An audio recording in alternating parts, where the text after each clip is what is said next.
Kapamilyang Pilipino at narito tayo sa bayan ng Tanay at mapalad tayo sapagkat meron naman isang tayo magpapanayam si Honorable Roger Catulos na kung saan nga po yung isang butihing konsyal dito po sa bayan ng Tanay at ang inyo pong lingkod, Rudy Siyasa.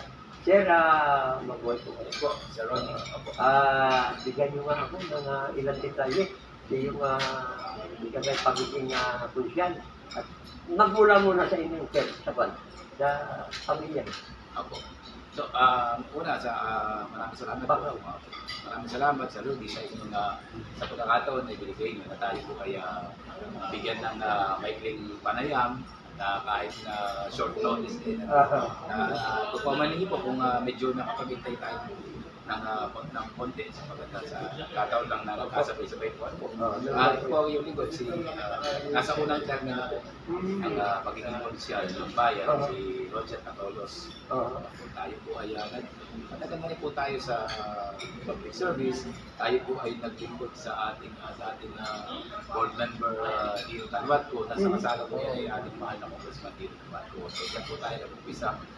Hindi kumulang 20 years na po tayo nasa public service. Ito ang ating mahal na Congressman. At ngayon po nandito tayo sa unang termino bilang konsyal at sa kasalukuyan ay tayo po ang may hawak tayo po ang tagapangulo or chairman ng education, committee ng education, ng transportation at ng labor.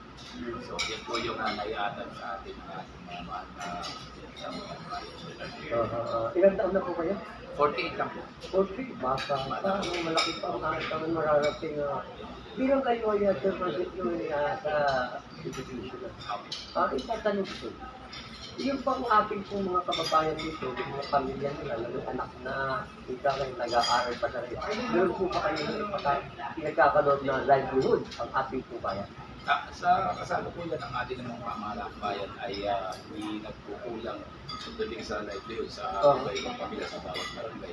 At yan po naman ay ang ating pulong bayan sa pamumuno ng ating mahal na pulong bayan at Marco at ang Suprema ay nakatutok po dyan at may mga programa po pagdating sa livelihood po sa bawat pamilya.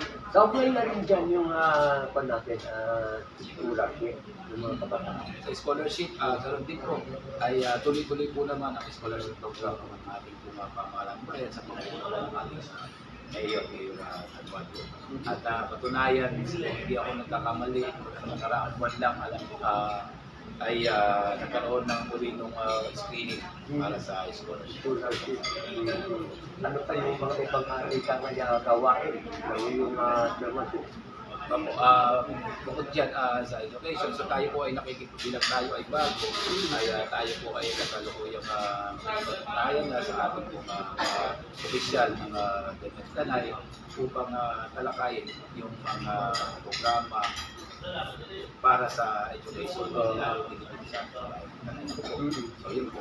Tingnan naman sa transportation, kung katulad kanina, tayo po ay nakikipag-usap na sa iba-ibang grupo, sektor ng kabilang ng RODA.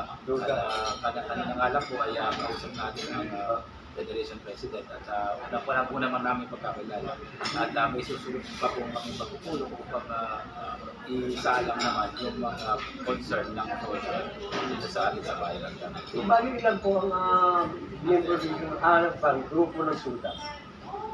Hindi pa po masyadong pamilyar sa bilang. Pero marami po yan eh.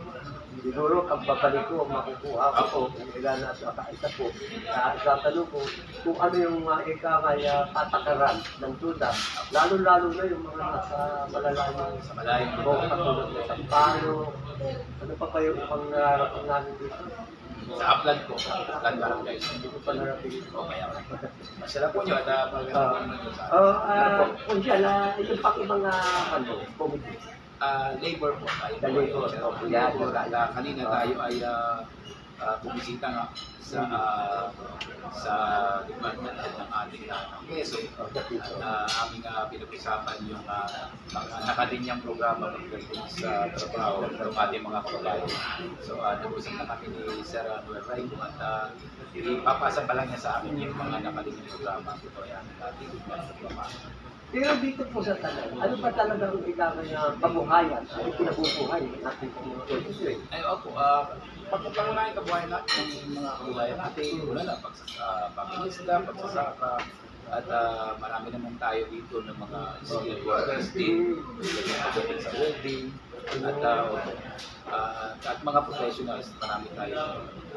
So yun po, at pagdating naman sa ating mga iba't ibang business establishments ay malaki ang magiging ambag ng ating pamahalaang bayan sa pagsasagawa ng mga job fair kung saan ay upang makatulong na makapagbigay ng karampatang trabaho sa ating pong mga kababayan dito sa bayan ng Tanay. Ang PISDA po ay nagbibigay ng libreng seminar. Opo.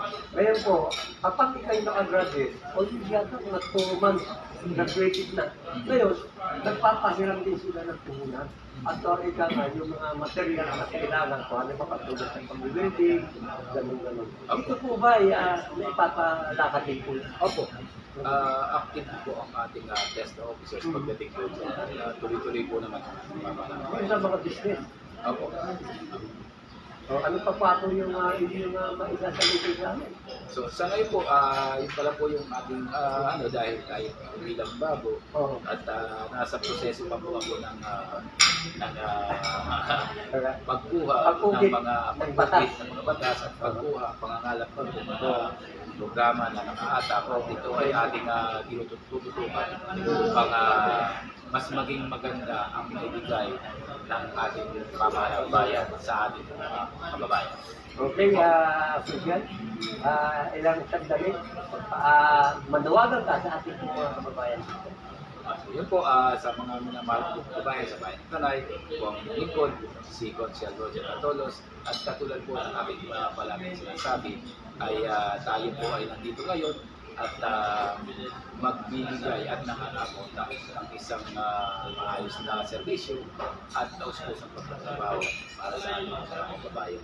Yun lang po at maraming salamat sa Kababayan, pamilyang Pilipino, at mapalad po tayo sapagkat ang inyong lingkod si Rodi Sinyasa ay nakapanayam. Ito si Consiel Roger Atolos.